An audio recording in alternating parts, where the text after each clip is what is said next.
Jadi saya pertama kali mengenal Syekh Buti itu ketika saya mondok di Sarak. Pada waktu itu jujur pertama kali saya ini gak respect kepada Syekh Buti, atau mungkin bisa dikatakan sedikit kesal kepada Syekh Buti. Mengapa? Karena waktu itu ya ketika saya mondok di Sarak kelas 5 atau kelas 6 muhadharah, itu beliau dikaji ya. Dikaji fiqh sirah ya, kitab salah satu kitab beliau yang paling fenomenal, fiqh sirah. Itu kita beliau fiqh sirah ini sangat sulit sekali, sangat jelimet sekali, gak bisa dimaknai utawi ikiku. Pokoknya sangat sulit sekali. Waktu itu saya ingat yang mengajar Gus saya ya, Kiai Haji Abdul Ghafur Maimun, lulusan Al-Azhar. Bagi beliau ya menerangkan kitab ini sangat-sangat mudah, tapi bagi saya waktu itu ya, ini maknanya sangat sulit sekali. Karena apa? Karena beliau menggunakan bahasa Arab yang kontemporer dalam kitab-kitab beliau. Terlebih juga Syekh Buti takhususnya atau jurusannya ketika beliau kuliah itu adalah jurusan adab atau jurusan sastra. Nah, Syekh Buti ini sekilas tentang sejarah beliau. Lahir di Jazirah Buton ya. Jadi Syekh Buti ini bukan asli Suriah. Jazirah Buton atau yang dinamakan sebagai Jazirah Ibnu Umar. Oleh karena itu beliau dinamakan Al-Buti. Ini nisbat kepada Pulau Buton atau sekarang dinamakan Kisri.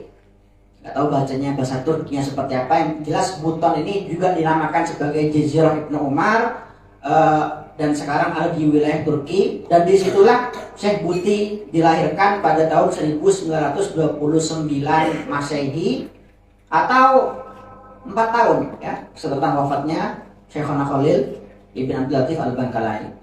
Nah, Syekh Buti pada waktu itu ketika waktu masih kecil, Syekh Buti waktu umur 9 atau 10 tahun, pada waktu itu Kamal Atatürk berkuasa ya.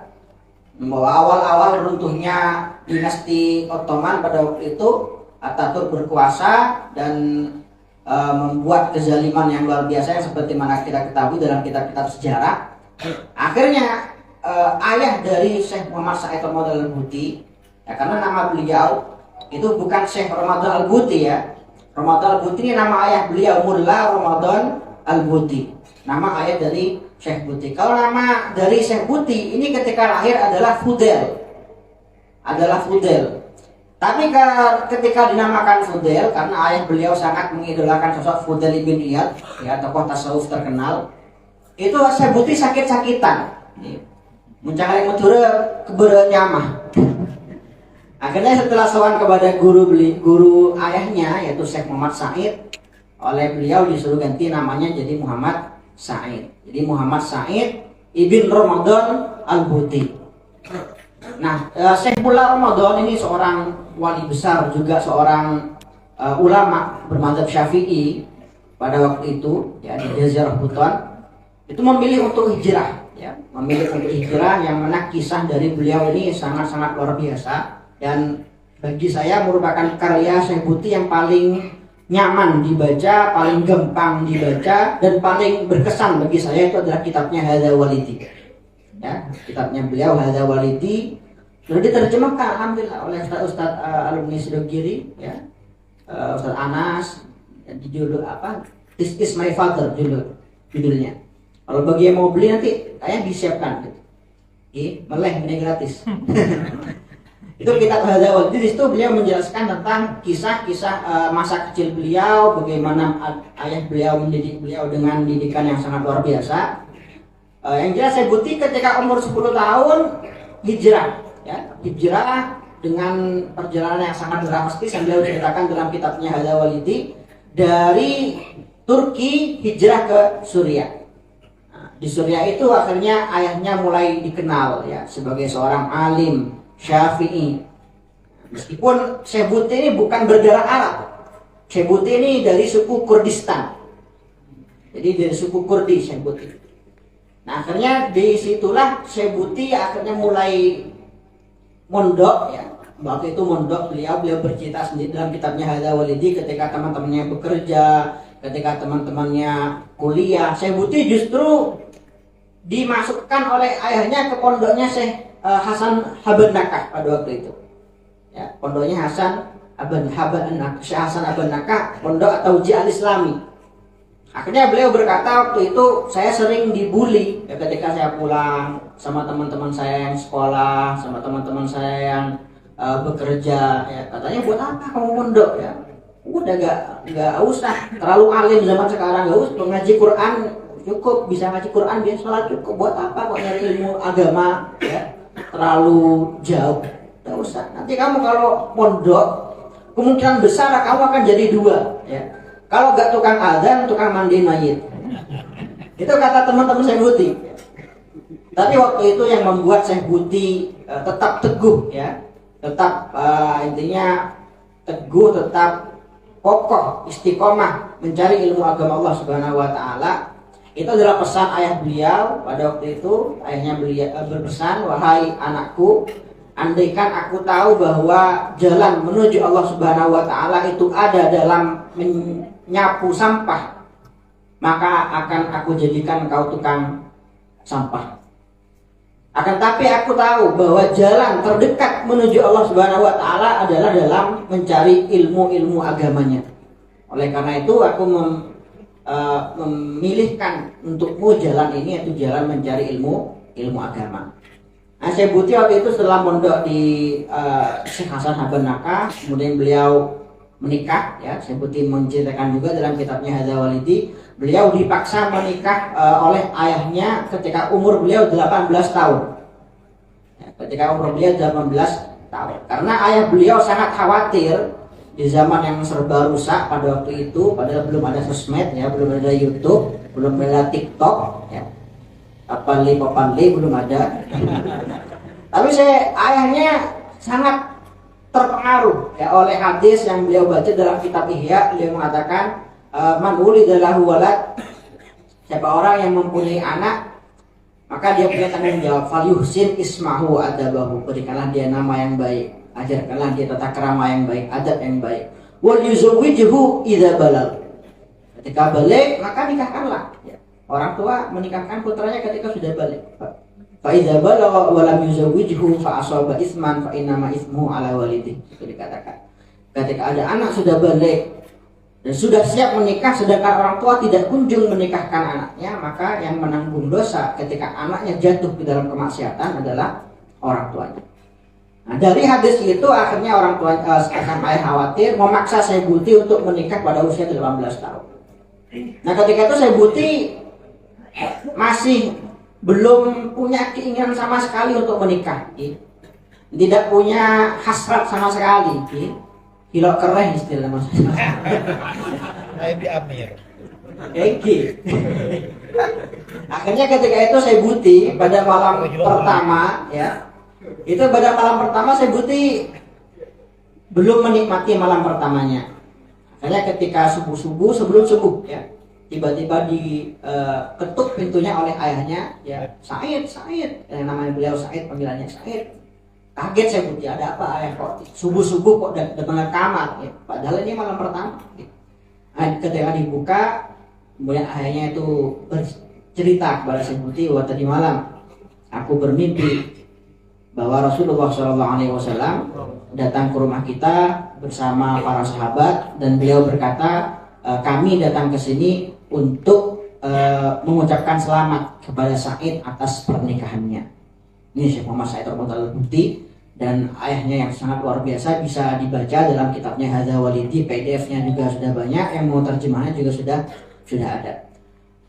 Syekh Buti kemudian menjadi seorang ulama yang makin alim ya, setelah beliau belajar di Al-Azhar, kemudian beliau juga menjadi dekan di Universitas Damaskus, dan Syekh Buti menjadi ulama yang sangat-sangat produktif ya.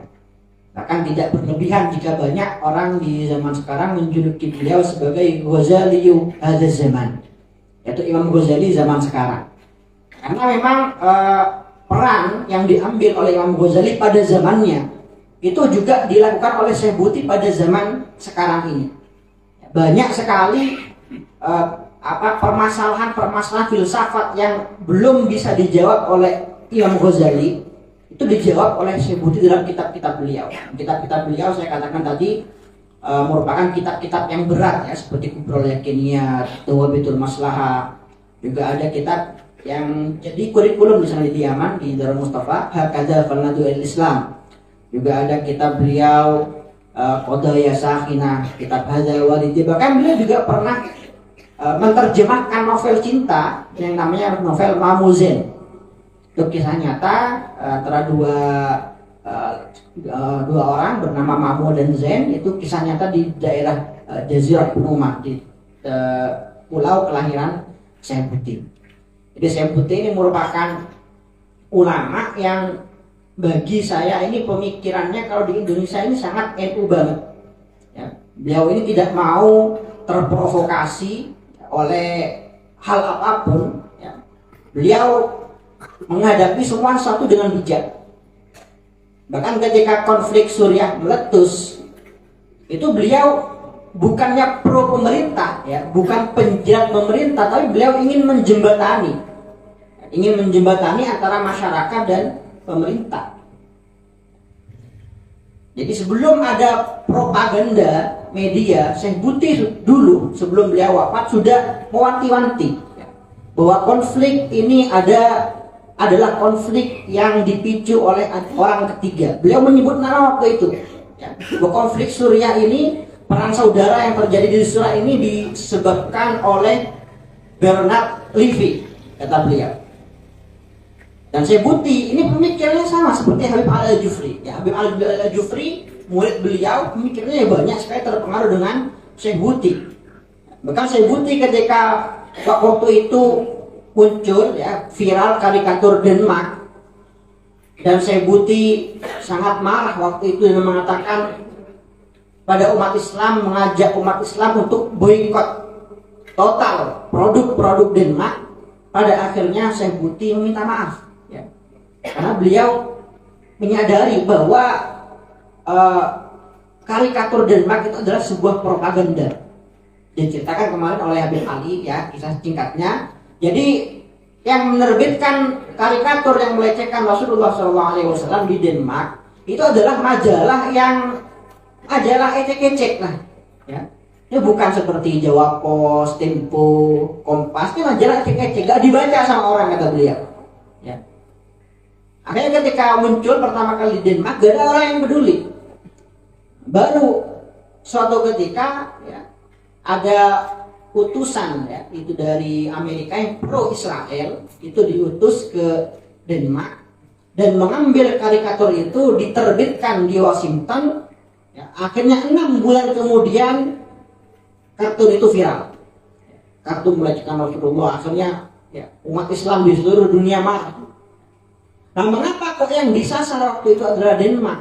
Akhirnya presidennya suruh minta maaf ya, menterinya suruh minta maaf, semua ulama mengajak untuk memboikot produk Denmark ya. Mengapa kok waktu itu yang disasar adalah Denmark? Karena Denmark itu adalah salah satu negara yang paling keras terhadap Israel, yang tidak mengakui kedaulatan Israel, sangat keras dalam permasalahan ya, penjajahan Israel di bumi Palestina. Akhirnya berhasil propaganda yang dilakukan oleh duta dari Amerika yang ingin mengadu domba ya, antara Denmark dengan umat Islam. Dan akhirnya meletuslah ya kejadian pada waktu itu yang kita tahu semua pada tahun 2006. Yaitu pada akhirnya Syekh Buti minta maaf ya. Syekh Buti minta maaf ketika pada akhirnya ada dialog antara pemerintah Denmark dengan umat Islam ya, dari seluruh dunia. Dan pada akhirnya Syekh Buti minta maaf. Jadi Syekh Buti, Allah yarhamuh ya, wafat syahid pada tahun 2013. Saya ingat waktu itu saya masih ada di Tarim. Beliau wafat pada malam Jumat ya, dibom, dibunuh oleh golongan yang merasa diri mereka paling islami, paling suci dan paling bertauhid ya. Dan mereka mengatasnamakan pembunuh itu sebagai jihad ya. Sampai sekarang ada ya, pernyataan resmi dari para pembunuh Syekh Buti. Mereka dengan bangga mengatakan kami telah membunuh seorang ulama sub ya, menurut bahasa mereka. 2013 beliau wafat dibom ya, bersama sekitar 50 murid beliau yang juga syahid pada waktu itu. Di pagi harinya saya masih ingat ketika Zero Zambar di Tarim, Habib Umar biasa berceramah setelah ziarah makam Habib Abdullah bin Awal Haddad. Habib Umar mengatakan bahwa Syekh Buti, ya waktu itu Syekh Buti pernah berkunjung ke Tarim 2011, ya 2 tahun sebelum beliau syahid. Syekh Buti ini adalah ulama yang sangat istimewa. Beliau mengumpulkan banyak sekali faktor kesyahidan, sebab kesyahidan. Ya. Karena syahid ini kan syahidul akhirat, kan ada yang orang sakit perut, ya, atau tenggelam. Ini kan syahidul akhirat. Syekh Buti ini syahid malam Jumat di masjid ketika mengajar tafsir dan di tengah murid-murid beliau. Ini Syekh Buti, istimewanya Syekh Buti. Jadi saya baru mengenal Syekh Buti justru setelah Syekh Buti wafat. Setelah Syekh Buti wafat, saya pernah melihat video, ya, ketika itu kajian Habib Ali Al-Jufri, murid Syekh Buti. Di tengah-tengah kajian tiba-tiba Syekh Buti datang, ya. Kemudian saya Ali meminta para hadirin, ya, juga meminta Syekh Buti untuk mengajar, untuk maju ke depan memberikan ilmu-ilmu beliau. Dan ketika itu Syekh Buti berkata bahwa saya kesini sebenarnya untuk belajar, ya. Saya kesini ini bukan untuk berceramah, saya di sini untuk belajar, untuk membersihkan hati saya, untuk mendidik, ya, mendidik hati saya. Tapi Habib Ali malah justru mengajak saya, memerintahkan saya untuk berceramah di hadapan kalian semua. Ini sosok Syekh Muhammad Said Kamal Al-Buti sebenarnya tidak cukup sekali, ya, tidak cukup satu pertemuan untuk mengkaji siapa sosok beliau yang sangat luar biasa. Ini saking idolanya saya kepada Syekh Buti sampai di buku saya ini, ya, buku kedua saya, catatan Lora Ismail, bukan catatan Gus Ismail, ya, catatan Lora Ismail sekali lagi, ya. Saya mengatakan saya sengaja mencantumkan gelar saya di sini. Ini bukan untuk bangga-banggaan, bukan, tapi sekali lagi, ya, agar budaya kita, budaya Madura dikenal oleh masyarakat, dan kita nggak insecure, ya. Maka kok sekarang kan kita insecure, gak pede kalau disebut Lora, ya. Lora sama Gus, ya, mana usaha, apa perbedaannya? Gak ada perbedaan. Dan di sini saya ada beberapa tulisan, sekitar 5 tulisan membahas tentang Syekh Buti, tentang ketawaduan beliau, tentang keteladanan beliau yang lain, ya. Bagaimana Syekh Buti ketika hidupnya itu gak pernah mau dicium tangannya. Dengan beda orang yang nyium tangan Syekh Buti, tukar beliau, Syekh Buti, kan. Dan seumur hidupnya Syekh Buti dari karya-karya beliau yang dicetak di seluruh dunia, diterjemahkan ke beratusan bahasa, Syekh Buti tidak pernah mengambil royalti spesial pun. Dan Syekh Buti seumur hidup, ya, tidak pernah memiliki mobil. Bayangkan seorang Syekh Buti ketika hidup tidak pernah memiliki mobil, tidak pernah memiliki rumah. Beliau seumur hidup menyewa apartemen. Jadi ini ketika beliau syahid, waktu itu Syekh Wahbah Zuhaili dalam sambutannya menyampaikan, ya, ketika mereka, ya, banyak yang membanggakan dirinya ketika mengkritik pemerintah, ya, dikatakan sebagai ulama yang berani, ulama yang tegas, ya, karena berani mengkritik pemerintah, berani mengkritik presiden. Syekh Buti ini justru lebih hebat, ya. Mengapa? Karena Syekh Buti ini, kata Syekh Wahbah Zuhaili, berani mengungkapkan kebenaran, berani mengatakan kebenaran ketika, ya, hampir 90% masyarakat ini, ya, menentang beliau. Ya, beliau, ya, bukan menjilat pemerintah, bukan. Justru beliau yang harus kita patut acungi jempol. Ketika masyarakat semuanya sedang emosi dan mereka sedang terhasut, Syekh Buti tetap berani menyampaikan kebenaran dan tidak terpancing oleh provokasi-provokasi yang ada. Oleh karena itu katakan oleh Habib Ali Al-Jufri, sebagaimana di zaman sekarang ini ada ulama yang namanya penjilat pemerintah, banyak, ya. Kita akui ada ulama-ulama yang memang menjilat pemerintah. Tapi lebih banyak dari itu adalah para ulama yang menjilat masyarakat. Ya, maksudnya gimana? Maksudnya mereka mencaci maki, ya, pemerintah, mencaci, saya nggak menyebutkan merek, ya, mencaci maki presiden, mencaci maki pemerintah. Untuk apa? Ya, untuk apa? Agar dapat pamor di depan penggemarnya. Ya, oh masya Allah ulama tegas, oh masya Allah ulama ya, ulama pemberani ya. Nah itu. Jadi Pak, sekali lagi tidak ada sebenarnya nggak bisa kita memvonis seseorang ini penjilat pemerintah atau penjilat masyarakat. Semuanya ini ahwal qalbi ya. Tidak bisa kita menghakimi isi hati seseorang karena semua pada dasarnya ya, adalah tidak semua terpengaruh dengan niat mereka ya. La nahkum ala maqasidin nas wa la nahkum ala nawayan nas, karena itu sekali lagi merupakan hal-hal yang dirahasiakan Allah Subhanahu wa taala dari kita.